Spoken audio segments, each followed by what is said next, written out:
नमस्कार, आयुष्मान भवा। मैं डॉक्टर अलका राय, आपकी अपनी डॉक्टर। अब आजकल के युग में हिस्टेरेक्टमी का बहुत प्रचलन हो गया है। हिस्टेरेक्टमी यानी बच्चेदानी को निकलवाना। अगर बच्चेदानी को निकलवाने का आपने निर्णय ले लिया है, और मेरी बातों को ध्यान से सुनिए, निर्णय आपने लेना है। डॉक्टर को तो आपको बताना है कि आप हिस्टेरेक्टमी कराएंगी तो उसका नफ़ा नुकसान, और नहीं कराएंगी तो उसका नफ़ा नुकसान। अगर कोई डॉक्टर आपको ये सलाह देता है कि यूट्रस में गांठ है और आप हिस्टेरेक्टमी करा लीजिए, नहीं तो कैंसर हो जाएगा, प्लीज़ अपना डॉक्टर बदल लीजिए। कैंसर शुरू से कैंसर होता है, बाद में कैंसर नहीं बनता। वो कैंसर शुरू से ही बनता है। तो या तो कैंसर है और या तो कैंसर नहीं है। तो इसलिए कोई कैंसर का नाम लेके अगर डराए तो विश्वास करिए वो डॉक्टर नहीं है, अपना डॉक्टर बदल लीजिए।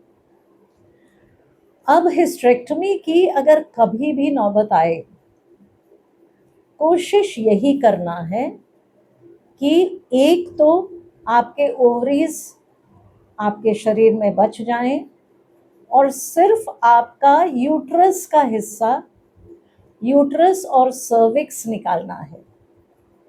ओवरीज आपको रिटेन करना है। आपको अपने डॉक्टर को ये समझाना है कि मुझे मेरी ओवरीज चाहिए। अगर आप ओवरीज नहीं निकालेंगी तो फिर बुढ़ापा आपको नहीं आएगा। ओवरीज अगर साथ में निकल जाता है यूट्रस और सर्विक्स से, तो आप समय से पहले आपने बुढ़ापे को निमंत्रण दिया, जो कि कहीं से भी समझदारी नहीं होती। तो सिर्फ अपना यूट्रस और सर्विक्स निकलवाइए, ओवरी का छेड़छाड़ ना करवाइए।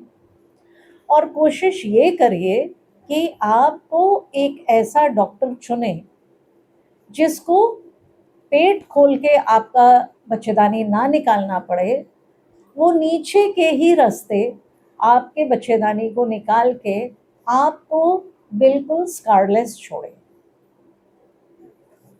कभी कभी क्या होता है कि हिस्टेरेक्टमी बहुत बड़ा ट्यूमर निकालना होता है, तो अब्डोमिनल हिस्टेरेक्टमी उसके लिए ज़रूरी होती है। लेकिन अगर कोई और कारण है आपके यूट्रस निकालने के लिए, और स्पेशली अगर यूट्रस आपकी जगह से खिसक गया है, लटक गया है, तो उसके लिए operation of choice vaginal hysterectomy है, ना कि अब्डोमिनल। बहुत सारे मरीज हमारे पास आते हैं जो कि अब्डोमिनल हिस्टेरेक्टमी करवा लेते हैं क्योंकि वो डॉक्टर सही से नहीं चुनते हैं। सस्ता डॉक्टर चुनने में यही होता है कि आपका फ़ायदा कम, डॉक्टर का फ़ायदा ज़्यादा होता है। तो आपने अगर अब्डोमिनल हिस्टेरेक्टमी कराई तो बहुत बार आपके ओवरीज भी निकल जाएंगे साथ में, आपको पता कैसे चलेगा? वेजाइनल हिस्टेरेक्टमी में ओवरीज आपके बच जाते हैं और सिर्फ सर्विक्स और यूट्रस निकलता है। बस आपको ऐसा डॉक्टर चुनना पड़ेगा जिसको वेजाइनल हिस्टेरेक्टमी करनी आती हो, और वो आपको बिल्कुल कोई पेट अगर नहीं खुला तो आपको गैस की शिकायत और बाकी चीज़ें आपको परेशान नहीं करेंगी। वो नीचे से ही डॉक्टर यूट्रस तक पहुंचेंगे और नीचे से ही निकाल के, नीचे ही आपको टाँके लगा के और आपको घर भेज देंगे। तो कभी भी अगर हिस्टेरेक्टमी की नौबत आए, कोशिश करिए कि वो वजाइनल हिस्टेरेक्टमी हो, अब्डोमिनल हिस्टेरेक्टमी ना हो। स्वस्थ रहिए। आयुष्मान भवा।